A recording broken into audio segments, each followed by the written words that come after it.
Comes to saving furry lives, the county animal shelter wants to make it clear to everyone this morning.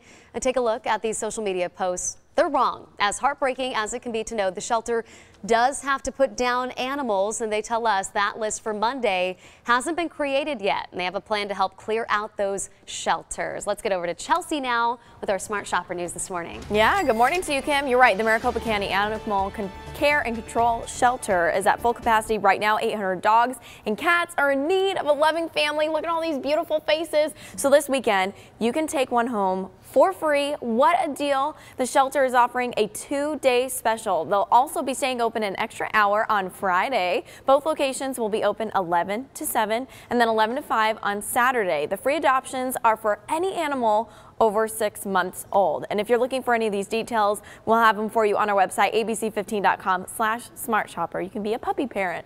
Iris? Not a bad